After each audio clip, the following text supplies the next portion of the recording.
out in the mid-70s, mostly sunny skies and rain-free conditions. Overnight temperatures down to the 50s, highs tomorrow in the upper 70s. We're mainly dry through the next couple of days. A cold front moves in on Friday, bringing with it some showers. Still on the warm side, though, on Friday with highs in the upper 70s. Into the weekend forecast, temperatures cool down. We'll be down to the 40s in the morning, afternoon highs in the 60s. Breezy winds as well with mostly sunny skies.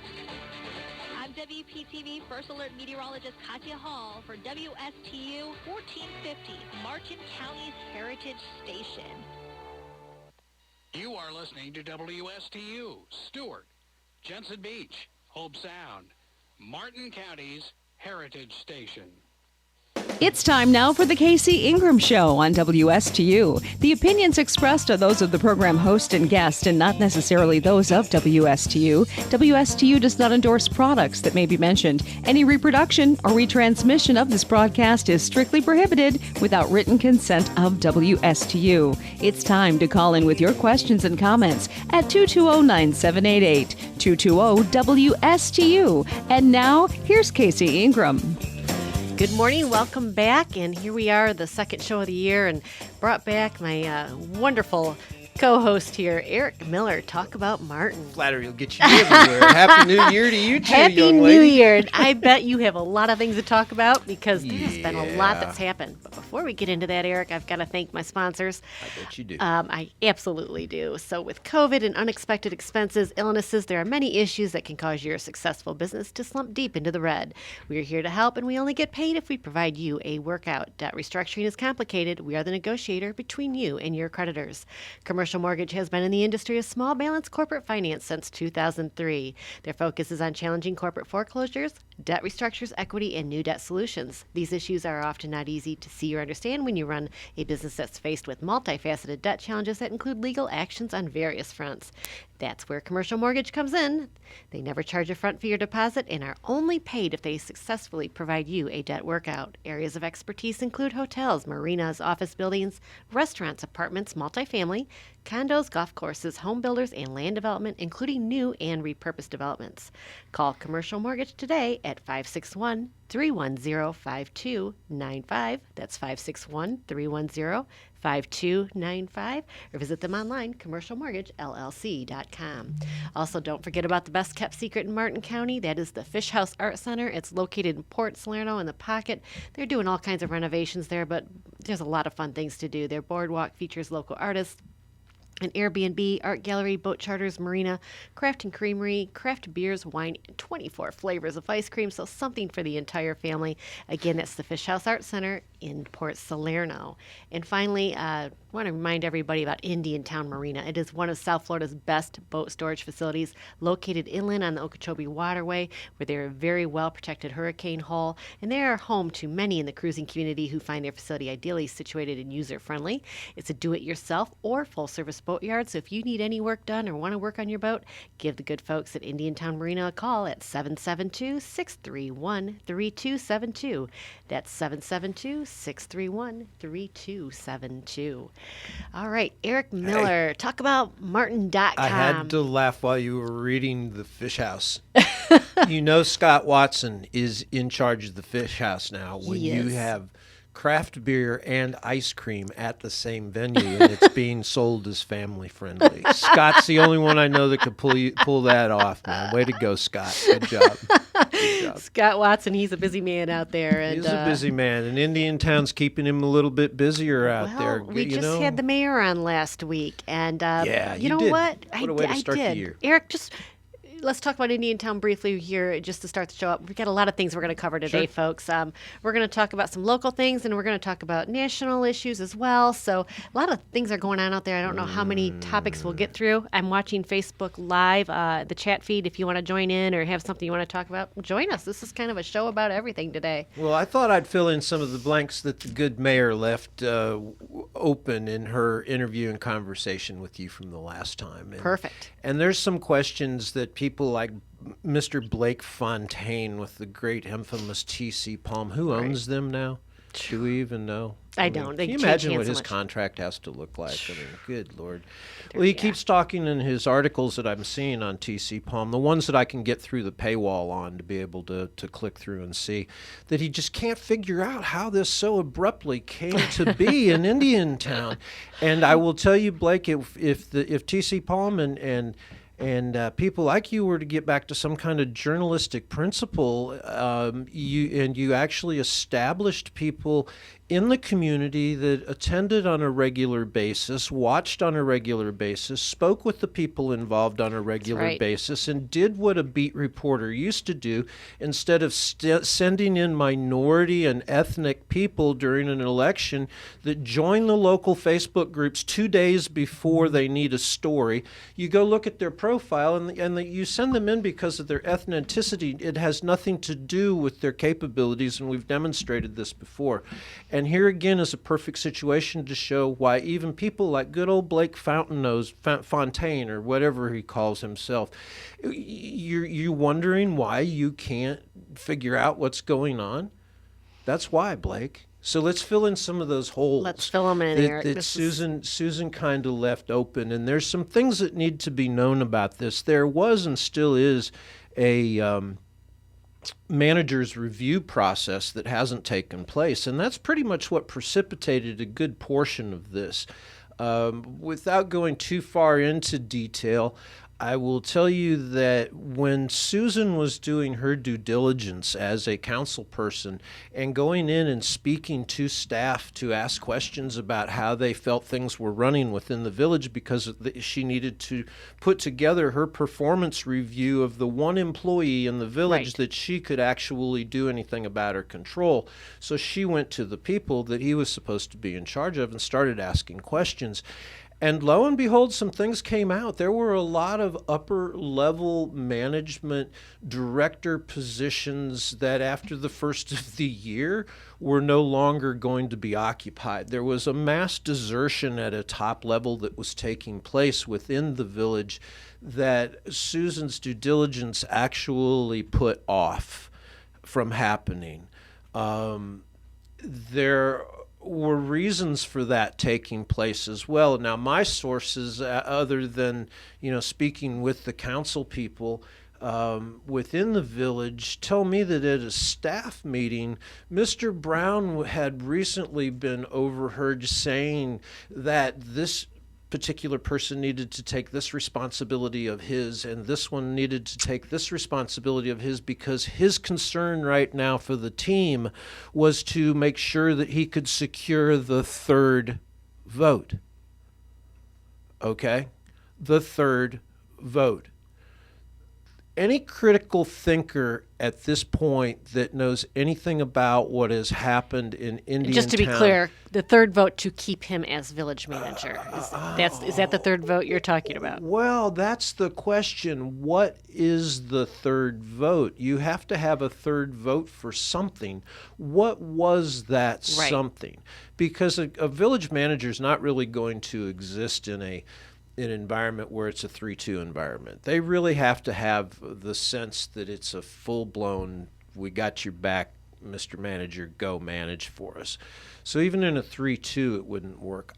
I still think that there was a larger objective afoot, that he needed 3 votes to ensure continued. And when you look back at his consultancy record, who he is a member of, who he's members with, what he has done in the past, which we've documented over and over and over for the past 2 years. He had a government consultancy business on the back door of everything, that every time he brought in a consultant, he had the potentiality of negotiating himself a nice little deal legally. So this is a slick character and cookie that you because he had a consulting firm down in Palm Beach County. Yeah, he has his own consulting firm, which he was contractually allowed to keep when he came in. He was given that ability to keep it. It wasn't anything he was doing that was illegally gotten. He asked for it, and poof, it showed up at his doorstep. So it creates all of these potentialities and poor ethical positions that he has allowed himself to be placed in, and quite frankly, the village council allowed themselves to be placed in, but that has all been corrected. I think Mr. Brown understood that with the upcoming review that there was going to be some heavy discussion about whether or not he needed to go look for someplace else. And the village is going to be much better off without Mr. Brown around and without the dark cloud that followed him. But what was really interesting about it is how the NAACP showed up at the meeting and was live Facebook casting outside with all sorts of racial allegations and things that were taking place, calling people like the mayor a racist and former Deputy Carmine a racist because they were about to take action. I guess word had gotten on the streets a little prematurely against Mr. Brown and that there was a resignation taking place and yada, yada, yada. Things happened very fast, very quickly. And knowing that it was coming, I told people close to me to watch what happens when the lights get turned on. When you go into a house that's not clean and you turn on the lights, you watch for things that start to scurry. And when you watch what was scurrying after this calamity, oh, the stories to come on this one. Laptops being taken. Well, I was going to say, we covered a little bit about the Howard Brown, the previous village manager now. Mm-hmm. His laptop was wiped clean. But they said they recovered, but they don't know if they recovered everything, but they said they recovered information from that wipe. But I think Carmine Diablo has said, wait a minute, I'm a former police officer. How do we know we got everything back? And exactly. I know he was going to ask for a forensic review of the computer, so we'll see what happens with this that. will take place tomorrow night, and I think you could probably end up seeing the person that's responsible for giving that laptop over to have that What's the done, acting village manager now, right? Who is Miss Susan Owens, who, along with Althea, came in with Howard as part of the Howard Brown Road And crew. who is Althea? Althea is an assistant to director level position in charge of land development and the PZA and all of the places that someone filing for permits would have contact with. So she would have a lot of opportunity to be able to influence decision making in her position. And she came in, but no gripes against her. She's just going to be one of the leftover pieces of the Howard Brown organization, I think, after tomorrow's meeting, because, I go back to my business ownership and look at what would I have done if one of my employees had gone and done something like that? And oddly enough, it was actually in the computer industry that I was. Right. You were but, in, right. You don't just go in and wipe a laptop out without knowing that there's a preservation of data somewhere. So my gut tells me that until we know what this network actually looks like, how is the village network infrastructure put together, what's the potentiality of loss of data? I think if there was anything that Howard was keeping on that laptop that he didn't want somebody to see, he hit the delete key long before any tech got to the system. Anything that was done through the system should be archived and retained through the network, just through standard practices and standards at any network level, and even higher at a municipal level, should have been maintaining any critical official communication. The offline communication, you're still not going to put your thumbprint on that because he's going to delete the account and you're not even going to know it existed. Right. So, if he's smart enough to hide his trails, he's going to be smart enough to have something other than the official product to use it on. So I think there's more smoke there than there is fire. My big concern is the lack of how do you put somebody in charge of your village now as an interim village manager that can't follow the first simple direction that was given to them and have to come back and apologize? Oopsie, I made a mistake. Well, I'm glad to see that you feel that you made a mistake. Now, I think it's time for her to step down. There's a lot of things happening in Indiantown, and we're going to see the next council meeting is tomorrow, and you can watch it online as well if you can't, attend in person. But it is a bright new day for Indiantown. This is a really good thing that light has shown, and there is going to be a review of how Indiantown is operating, how its government is operating. I think it's a really good thing. And I know with Mayor Gibbs Thomas, she was really had a very positive outlook that things are really going to start to improve now in Indiantown. And I know with watchdogs like you, Eric, there's a potential that they can improve. There's no doubt about it. Once you remove the virus, but it's like a planter's wart. They sometimes grow back. You know, that village right now is on the precipice of being sued by people that actually have developmental permitting going through the process with the village because of the lack of responsiveness. The village, if it wasn't for grant money, which Carmine, Councilman DiPaolo brought out in one of the recent council meetings, is that without the grant money that they've been receiving, they'd be nearly $2 million in debt if they had to follow their standard operational procedures, which you look at the size and the bloat of this government that's been created under Howard Brown. They're nearing 40 employees full time. And do you know that everyone from the receptionist to code enforcement to everybody else carries a cell phone, has a personal cell phone that they are given? They're issued as you become an employee. And folks, this is why it's so important to become involved locally with your government locally and to follow the local politics, because, you know, Indiantown is incorporated, and now, you know, the villagers, the residents are paying for every government employee to have a cell phone. Boy, isn't that nice? FP&L is actually paying for it, and that's what I keep coming back to and have been for a very long time, that FP&L makes up 80+% of the tax revenue that pays for things. And even if all of this COVID grant money and Family Cares Unit money and all this wonderful stuff goes away, there's still not enough to sustain what they have built. And that's right. And I know you're going to be watching this, Eric. I just wanted to go over a quick overview on Indiantown, where it's at. There's a lot going on. We'll do future shows for sure. We're going to keep following up with Indiantown, you know, because this is part of our county, and you know, it's something that, again, we all should be involved with. And it's for the folks of the village of Indiantown. There's just so many people that are passionate, that are trying to right the ship again. And you still can, and you don't get to a position where you've got a county commission that's doing things that they're doing with people that are questionable at best. You know, look at the relationship between the Humane Society and the Martin County Commission. Well, and I just wanted to give an update on that. With the pet store ordinance, as you all know, that we were really trying to advocate that at least these pet stores should have been grandfathered in. The pet stores opened up. They opened legally. They were legally running their business. No complaints against them through Animal Control Services.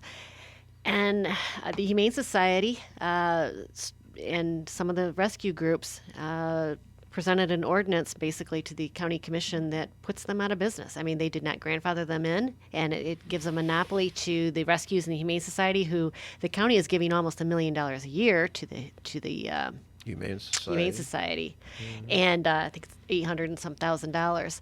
So it was unbelievable. These poor business owners, you know, there's a lot of issues here that have happened, but these poor business owners were not notified about this ordinance. They knew nothing about it, and until they got a letter that said you have to close your doors in 6 months, and that would have been December 31st. We brought it to light.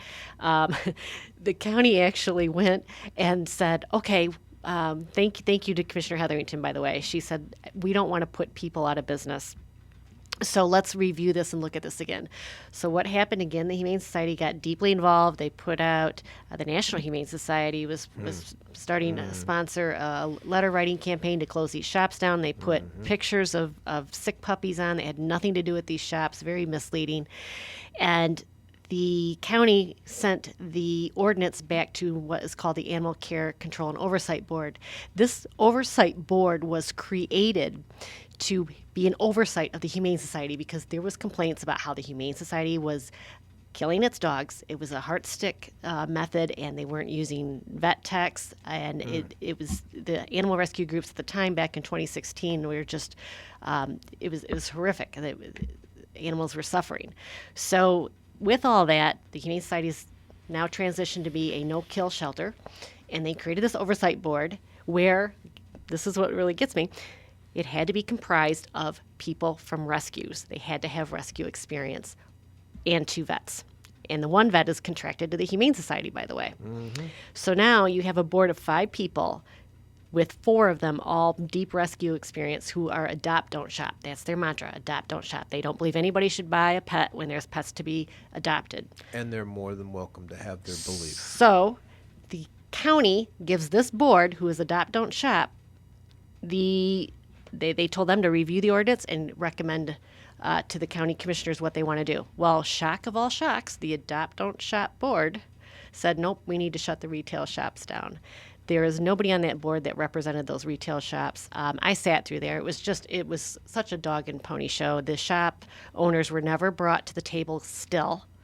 They were given very little chance to speak. They were given no chance to defend accusations against them, and there was some very false accusations. So, long story short, the county gave them another 6 months. And I also want to say this, that the ordinance the county adopted, it is being contested in court and was the entire time the county was deciding.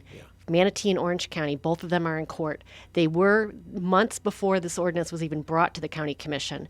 So instead of grandfathering these shops in like Palm Beach County did to the south, they decided to follow ordinances that are in litigation right now. So folks, guess what? We're taxpayers. You know what's probably coming? We're going to have to litigate, and those shops will have to litigate if they want to stay alive. And who's going to pay for it on our side? We, the residents. And our county could have chosen to grandfather them in, like other counties that are not in litigation. They chose ordinance, and it's pretty much verbatim, to the ordinances that are being litigated. This is just Well, let's insane. go one layer deeper on this onion and put another layer of skin on this thing, and talk about how there are so many similar lawsuits to similar ordinances in so many different places within Florida. How there are 80 plus that have already adopted this ordinance, probably with a lot of the same language. Where did that originate? The Humane Society. The Humane Society is out there, and let me say this too, because they talk about their 87 municipalities, but that's cities, villages, counties. There's over 400 municipalities and counties in Florida, so really a small percentage of them have adopted this. But secondly, with the Humane Society, this is very interesting, Eric, and I'm glad you brought this up because I did find these statistics out. Back in 2007, the very first ordinance was created, pets retail ban ordinance was created in California. At that time, CBS interviewed the Humane Society, and they said, "Oh yes, there's over 10,000, breeders and puppy mills in the United States. Over 10,000." Well, guess what? Today, 15 years later, after 6 states have enacted statewide legislations and there's over 400 ordinances around the country, they still have over 10,000 puppy mills. In 15 years, Amazing. they've done nothing to reduce the actual problem of puppy mills. But it's a great fundraiser for them to show these sick puppies, and their win is shutting down these retail pet stores. And, it's really unfortunate, folks, because you think about elderly residents. Where are they going now? They have to go to Craigslist, and there's scams out there. I mean, our county has taken away a safe place to go and purchase a puppy, a place that is accountable. So, long story short, what this does Humane too is Society. this exposes a layer, though, of the political process that most people need to get themselves involved with, and this is a reason why. Let's leave the puppies and the Humane Society and the emotion of that out of it for a second, but let's take a look at the structure that took place that enabled that to happen. First of all, there's an international Humane Society, then there's a national, then there is a state, and then there is a local. And the ideas get pushed down from top to bottom. How many other organizations can you think of like this that are out there? How about Mothers Against Drunk Driving? Okay, I'm not adverse to Mothers Against Drunk Driving at all. As a matter of fact, I served as president for Martin and St. Lucie of the local chapter for almost a decade. So I have a familiarity with the organization. I served as a state board member with them as well. And each of these organizations, here's an organization that has tragedy. The puppies, they're cute, okay?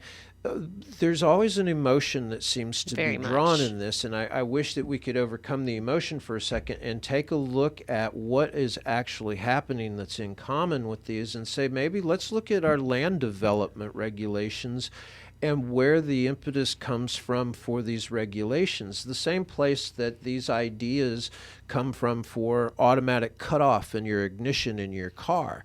It comes from a much higher level somewhere that pushes the idea down a chain, and it becomes a legislative effort to get it into every state organization. And then for the state's mission, it is to push it down to every one of their chapters to get it put out within their chapter. Is there anything wrong with that?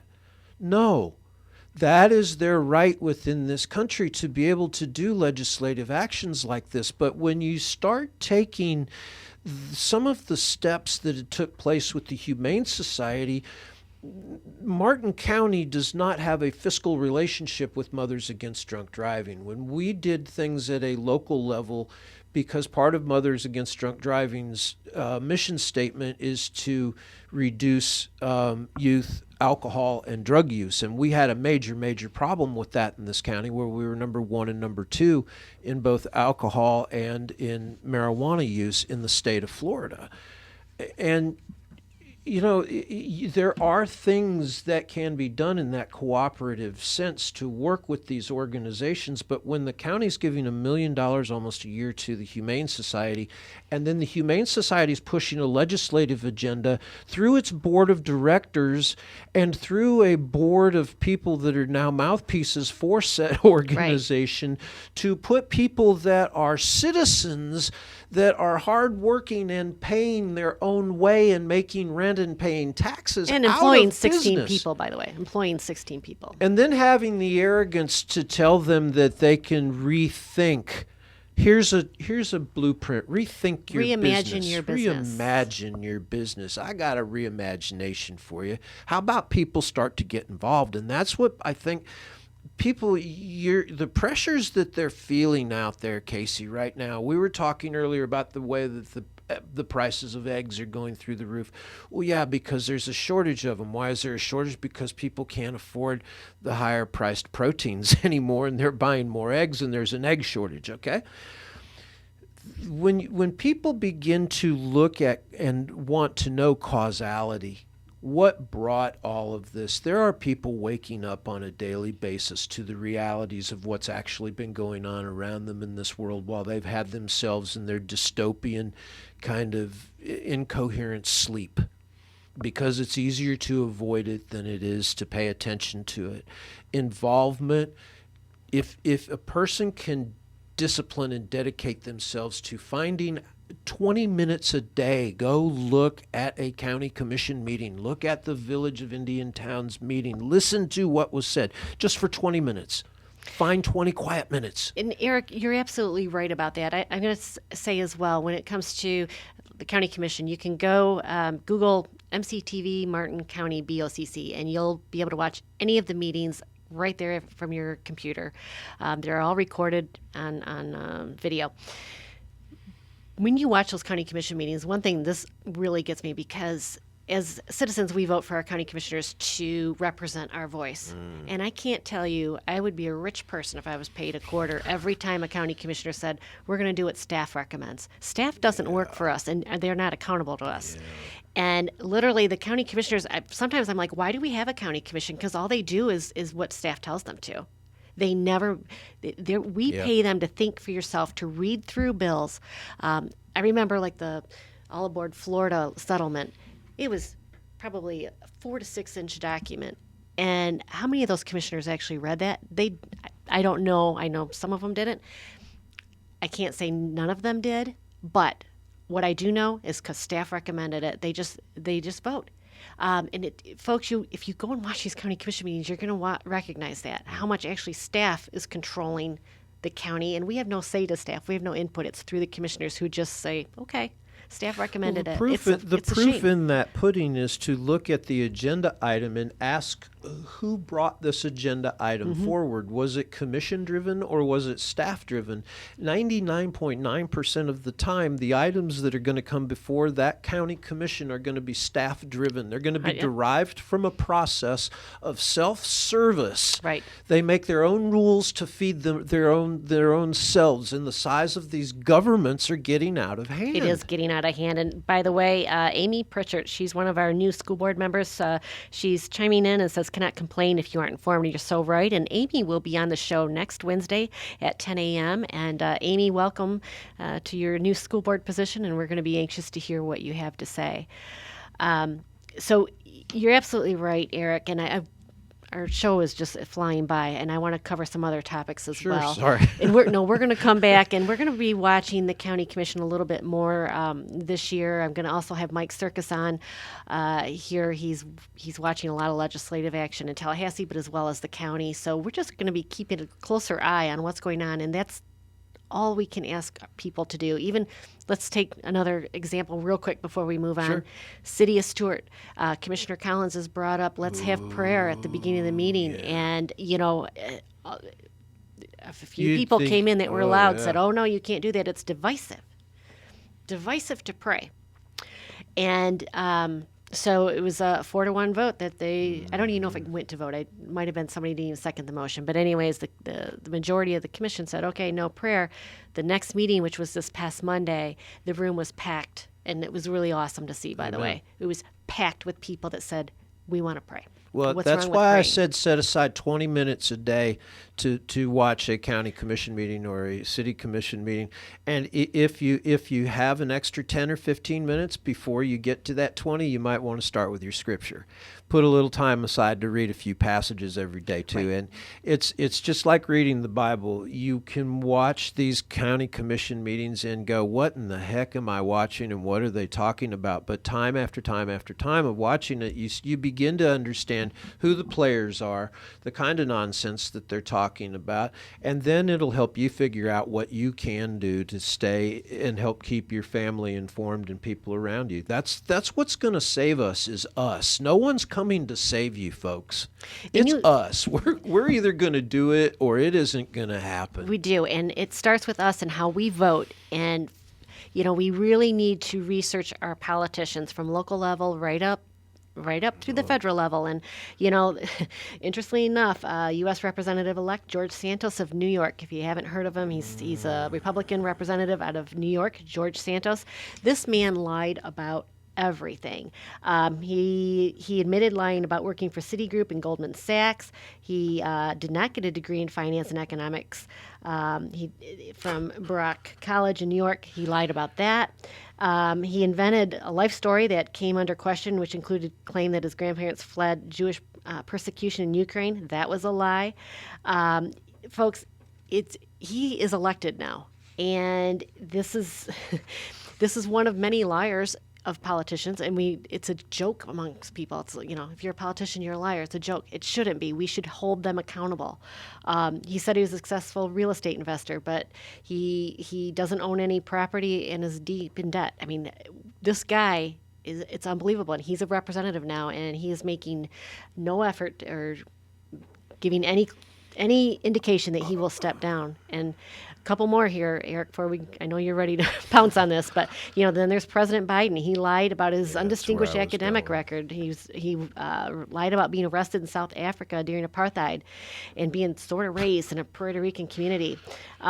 He he quipped that he went to law school and he had 3 degrees. He doesn't. He has 2 degrees. He actually attended Syracuse Law School on a half scholarship and graduated near the bottom of his class. So, that's Biden. And then Elizabeth Warren claiming she was Indian. Yeah. It just goes on and on and on, folks. And yet these people keep getting elected, including Biden as president. Now we got the Santos and, Elizabeth Warren. It's just when does it end? It ends with us, right, Eric? There's something missing. There is. There is something. There has to be something missing in a people, in a culture, in in a government that allows for this type of malevolence to occur. And again, ignoring these facts doesn't make them go away. No. It actually enables the compounding of the problem. And it's not, this is not a left-right issue. What's happening to us right now is so much bigger than a Republican Democratic issue. And it sounds like we're going to have I thought that the squad that they came, the Ilhan Omar squad and the crew AOC, that they came, right. I thought, how much worse could it ever get? And now it looks like we have, both eyebrows on the same face of Congress, the Republican and the Democrats, that could have a Fetterman Hall of Shame caucus that they could put together. I mean, between Santos and the rest of the nonsensical crap that's taking place with the titles of office that have had some very strong, powerful, good people sit in with names associated to them, with stories, to be sullied as if the person was bigger than the position that they were filling. We're lacking a sense of self-gratitude, I think. It's an expectation that people have of there's something missing in our whole character and fabric as a people, and you can feel it from a local level all the way to a national level at this point. And again, it begins at home. It begins with us getting our lives in an order that we know that we are going to be okay, and then being able to reach out to look for someone else that we can help in an effort to make for a stronger community. And it's going just the opposite way. It feels like every time you want to reach out and do something, there's an impediment, or there's something that's pushing you back, or there's a resistance to it anymore. Well, it's a top-down thing, Eric, in my opinion, because leadership does come from the top and it trickles down. So when we're electing our leaders that are unethical, that are liars, what do you think's going to happen to the fabric of our society? Yeah. All of a sudden, that's the norm. That's okay. And this has been going on for a long time. I mean, even, Bill Clinton with, Well, I mean, if we can I agree didn't have that relations there with is that a woman. de-evolution that's taking place at some point, we then, as critical thinkers, have to stop and ask ourselves, then what is the next practicable step that takes place in a natural progression of events? Every action has a reaction. Every outcome is, consequence of, be it positive or negative, is an outcome of action prior taken. So the actions that are being taken right now are the catalyst moving forward for us as a people and as a nation. And we're further into the throes of, some people call it SHTF, okay? I don't think a lot of people actually understand that we are actually in World War III at this point. Whether they get it or not, we are there. We're now sending Bradley fighting vehicles to the Ukrainian forces. We're bringing Ukrainian forces to American training bases in Oregon to teach them how to use long-range missiles that take over 100 men to operate one of these batteries. Okay, they're very sophisticated, and they still have low probability of success. We're throwing ourselves physically with our armaments as a NATO people right into the funnel of Russia and expecting them not to do something in return. And I think things have already happened in return. We posted on our Facebook page 2-3 days back a story that I didn't even find covered in the mainstream, which was all of the flights in and out of Florida last week had to be diverted to other states because our flight control system was offline in Florida for 4 or 5 hours. Did anybody know that? I mean, it was No, it was very not quiet on the national news at all. It barely made any of the midstream national sources that I glean headlines from. I do my situational awareness every morning over 2 cups of coffee, looking at So headlines, do I. and I go through a battery of things just so I know where are my spheres of influence and what's happening in those? What are these Right. things out here that are going on that have a potential to influence my day? Right, right. I like to know that before Right. my coffee is consumed. So I had a hard time even finding this story there. But what happened today, Casey? Here's another story that came across today. FAA grounded all of the flights. Yeah, there's more the than US. 1,200 flights that the FAA grounded, and they said it was something that its Notice to Air mission NOTAM system had failed. A NOTAM is a notice containing information essential to workers involved in flight operations, and operations across the national airspace system were affected. And at 7:20 this morning, FAA said it ordered all the airlines to pause all domestic departures until 9. I don't know if that's been resolved yet or not. So that's just this morning. And this NOTAM system, obviously, this is giving them, if there's like a flight of birds, it lets airline pilots know that the system can let them know anything that's happening in almost real time. So it's a very important system. NOTAM, you'll see they put up around D.C. quite a bit. They put up NOTAMs for space launches. There's a guy on YouTube. If you go look him up, he's former military special operations intel, and his channel name is Monkey Works. Well, Great that's easy guy. to remember. Monkey Works on YouTube. Monkey Works on YouTube. And he does a daily situational report that he uses software, and that's to demonstrate to you what's going on from a heavy lift position militarily, and look at all of the international movement of military aircraft that's taking place on a daily and weekly basis, and ties it in with news stories. But part of what he'll show you is the NOTAM map, which shows the squares and areas that you're not supposed to fly into or over, lest ye get shot down by said F-16 or F-35. Well, they've grounded the F-35, sorry. Yeah, we're going to be back to F-11s and F-15s here pretty soon. At least they worked. But the NOTAM's a real time thing. It's just Yeah. important. I mean, for whatever the issue is, you need to have it. So here we are. This is a couple. It's a national security issue, and it's a national security system. It's part of what I think I would classify. I think a lot of other people would say infrastructure. Yeah. Just like the fact that we have 53% of our bridges in the United States right now that are failing. We have over 185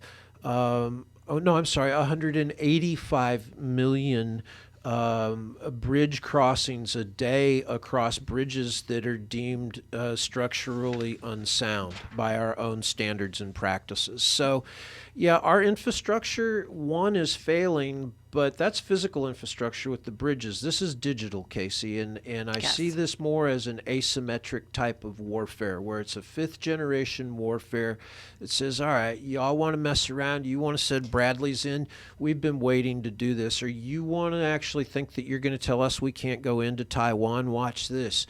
You know, the Russia's now backing their currency, the ruble, on what? Petro.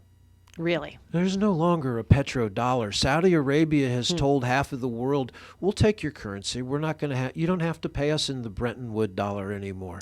Our U.S. dollar is about to get dumped from the Eastern Asian nations into a big old pile, and it's too much money chasing too few goods, and it creates a whole lot of inflation and a house of cards that's financially about to come to a big crash, and we are in World War III at this point. You look at the way that we are sending armament, money, ballistics, training to the people that are fighting. One of our, how they ended up at this point being one of our number one bad guys. The Soviet Union, as it existed when I served in the military, is nowhere near what it is today. Right. All right. There's still reasons to be offish with them because of a lot of their motives and how they operate. But they're no threat to us unless we threaten them. It's a sleeping bear. I mean, literally, they're the sleeping bear. Yeah. And we are poking around with asking for trouble, and then with China, with Taiwan, where 80+% of the real high-end processing chips are made. That impacts pretty much everything we have now. the chips. New I mean, it's York part of the now has automobile said that the shortage. building codes moving forward, they're ready to introduce legislation that you will no longer be able to use natural gas in your apartments. The insanity that's taking place in the world. So do you let it overwhelm you? No. You have systems in place that have worked for a very long time, and in order to stop a system from collapse, you have to become either, one, out of the way of the system and it's still going to collapse, and you better hope that you've got a big enough blast radius that you don't get blown away from it when it happens, or you get yourself involved at a level that gives resistance to this thing from falling apart. You have to stop the pieces that are not working correctly long enough to repair them. And we've got a lot of that has to take place on a local level too. God bless everybody that's doing their job, but there's these public-private partnerships that are taking place and the outside influences that are taking place. This idea that the Republican Party of Florida should be a model for the entire nation, baloney. They've done a very good job. There is no doubt about that. But one has to look at the organization that got them to the point that they're at, and there is some major house cleaning that still needs to take place within the RPOF to get it to a point that I think it's a viable national model. But right now, what you're seeing out of DeSantis and Getz are efforts that were taking place 20, 25 years ago. We're seeing actions that took place in the past have facilitated for now. And that's why I keep looking at all the actions that are taking place now. And if you have to look forward at what are the potential outcomes of the actions that we can no longer turn our head away from, where are we going? Right. What is the world going to look like 5 years from now? Right. If we keep going with this insanity. So, yeah, local people, you've got the most control at the local level. You want to know why you need to know what's going on and who the people are and how to get in touch with them. Yeah, that's why. Because the more things fall apart, the more you're going to need your local leadership. Look at how they tried to run everybody down a handheld path of wear your mask, good boys and girls. The showmanship that took place with that should have been very telling. 100%, and that's people getting involved. Lisa, appreciate you tuning in. Jumping back to the prayer in the city of Stuart, she said, I bet if someone fell ill at the meeting, they would all begin to pray. She's right. I mean, that everybody... Yeah, like at the NFL game? Like at the NFL game. All of a sudden you can Everybody's pray, praying, you can yes. be and bend a knee It wasn't if you're in divisive the at all. NFL. It was, Yeah. So, folks, every week we're going to be talking about, different issues here. And as you know, I have guests on that. Some of them are just local organizations, and some of them are local elected officials. It's a good time to get an idea of their thought process or ask them questions. You can go to my website, thecaseyingramshow.com, and you can sign up every week, Monday or Tuesday. I send out an email just to let you know who the guest is on the show. So if you want to know who's coming up, might be a show that is of interest to you, go ahead, sign up for that email blast, and I'll let you know every week at the beginning of the week who will be on. Again, next week, I'm going to have Amy Pritchard on at 10 a.m. with she's the new member of the school board. So that'll be interesting to follow too, actually, is the Martin County School Board, because we really had a change of makeup on that school board with this last election. Yeah, we did, and there's new state laws too that preclude school districts teachers from being able to do certain things. Right. That the laws are on the books. And, kudos and victories to the Republican Party in Florida. We have done an amazing job getting to where we are. It's been very painful, and unfortunately, a lot of people good people have been hurt along the way to get us there. But there's still some things that need to change within that party to get us even to the next step. Absolutely. And, the next step. I don't want to go into it too deep right now, but there are a lot of what we call rhinos, Republican in name only. And folks, you can't just look at a person, decide you like them because you like their looks. You've got to look to see what they stand for and what their beliefs are, and if they're voting the way you would want them to vote to represent you. So, exactly. We're fortunate. Once they're elected, then they have a track record they can't hide from. So we need to follow that. I agree. Speaking of what's going on here in Washington, D.C., the Republicans finally, after 15 votes, had their new party leadership with the Speaker of the House. Well, I think what that shows is the effectiveness of a third party. All right, you had 20 people.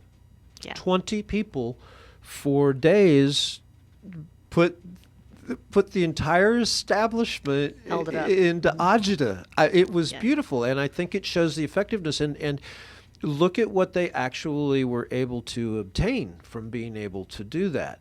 There will be key positions that will be filled by people from that 20, from that Liberty Caucus. The Liberty Caucus is a very small caucus, and we're the same caucus that was able to get doors open for Ron DeSantis and Matt Gaetz and places in the Northeast. And the reason why a lot of these counties are now turning over to Republican counties comes from efforts that were made, but there's a certain element that still exists that tells the Liberty crew to sit down and shut up, and they like to do that locally too, to where we get a lot more of a rhino complacency, especially in Martin County, where the Democrats folded right into the Republican Party and decided it would be easier to ride a Trojan horse into the local Republican Party and take control of the system than it would be to try to fight them as a legitimate second party. We have a one-party system here in this county, and that is not healthy, and there's things that need to be changed. I would like to see some big things take place in reference to that. We could do a whole story on that one. I know, and I agree with you. We are a one-party county, but it truly isn't, as you said, because there are Democrats that are riding in on the Republican name. So, you talked about a third party. Let me throw this out to you. Do you really need that third party? Because look what 20 members did with the two-party system. Well, I'm hoping that they can still work the rules at this point, too, if they stay tight as a coalition and understand how those rules work, to be able to move the motion of the or a little bit, slow one down or pick another one up. But, yeah, I think you actually do need a viable third party, because you don't want that faction that's internal there to all of a sudden find their leverage and weight on the other side of an aisle to where it's disproportionately, let it start there to begin with. I think it should, a movement. I've always said a good Le Pen movement would be great. Yes. Yes. If we could get another movement like that, not necessarily with those ideals in place, because I'm not a strong socialist Marxist type person, but the undercurrent, a political movement like the Le Pens were able to create in France, without a party, it becomes. Well, with a third party, what worries me, and just to be the devil's advocate on that, is, we've seen it like when Ross Perot ran back in, 98, 96 maybe, 96. The vote gets split and a less desirable candidate wins because you might have two strong candidates, let's say the Republican and the Independent in this case. That split so the Republican didn't get in. And that's true if you look at it from a top level down. Think bottom up. Think local. Think more at a local level where you have 60+% of the people that are not registered Republican or Democrat that are registered as independents. Why? Why is there not an independent choice that's being presented to the people at a local level? Forget the state level right now. Forget the national level right now. We don't have any control over it. We control what we have locally. So why not an independent party of Florida? Why not a third independent party that is truly an independent party that puts its values and principles on the table and says that here's what we want to do in Martin County. If you'd like to join us, come join us. We're nothing more, we're nothing less. And we're going to do what we say we're going to do. The Republicans and Democrats wouldn't know how to respond to it. No, they don't. I mean, sometimes it feels like the Republican, the Democrats, especially more on a national level, but it all trickles down, in my opinion. They really have a lot of the same goals and objectives. They're two wings of the same bird. Right. I mean, the same turkey. Right. The same turkey.